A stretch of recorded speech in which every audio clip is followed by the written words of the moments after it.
Australia has ruled out offering to resettle Muslim Rohingya and Bangladeshi migrants, thousands of whom are stranded on the Andaman Sea as Southeast Asian countries discuss the crisis.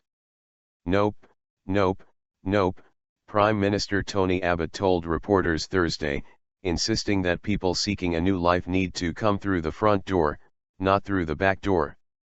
Australia will do absolutely nothing that gives any encouragement to anyone to think that they can get on a boat, that they can work with people smugglers to start a new life, new broadcaster ABC quoted him as saying. Our role is to make it absolutely crystal clear that if you get on a leaky boat, you aren't going to get what you want.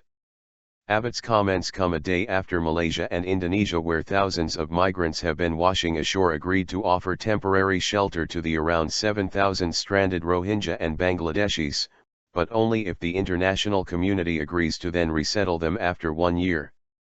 On Thursday, Malaysian Foreign Minister Anifah Aman travelled to Myanmar, where most of the Rohingya are thought to originate, to discuss the offer, while also pressuring the Myanmar government to solve ongoing problems between its Muslim and Buddhist communities. Air Manita Nasir, Indonesian Foreign Ministry spokesman, confirmed to Anadolu Agency that Minister Retno Marsudi would accompany Aman. We want to be a good neighbor to our friends and partners, and obviously if we are asked to help, we are happy to do so, Abbott said Thursday. The culprit is Burma Myanmar because it is Burma where there is an issue, he said. Abbott's reaction has drawn criticism for opposition politicians, including Labour Party leader Bill Shorten, who said the not my problem approach is disappointing amid an unfolding humanitarian crisis in Southeast Asia, according to Sky News. Meanwhile, Independent Senator Glenn Lazarus told ABC Radio that Australia should be more compassionate to Rohingya. Just for our Prime Minister to say nope is very narrow-minded and fairly arrogant, he added. Indonesia's foreign ministry responded to Abbott's comments by saying Canberra was not in a position to ignore the crisis.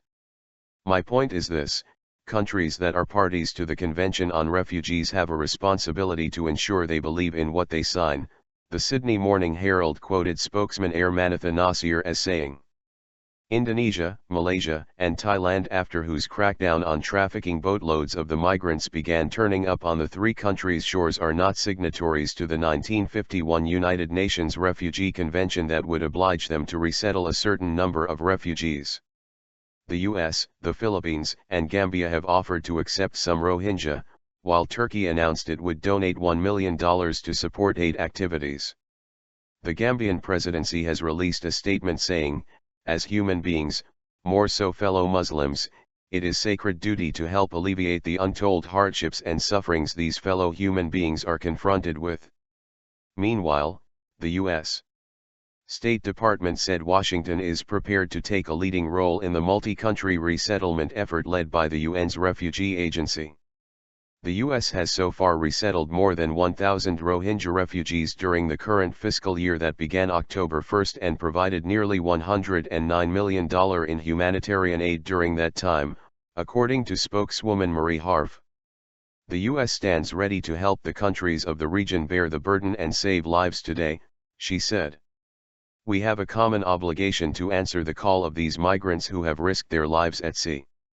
On May 29, Thailand will host talks on the migrant crisis with senior officials from 15 affected countries, primarily Myanmar, Bangladesh, Malaysia, Indonesia, and Australia, who will send its ambassador for people smuggling issues, Andrew Goldzanowski. Australia has pledged $6 million for emergency food and shelter to Rohingya in Myanmar, the Australian Associated Press reported, in addition to the $10.7 million for emergency aid announced earlier. Abbott's government was elected in 2013 after pledging to stop the boats, and Australia has a policy of using offshore detention centres in Nauru and Papua New Guinea to process asylum seekers who arrive by sea on boats.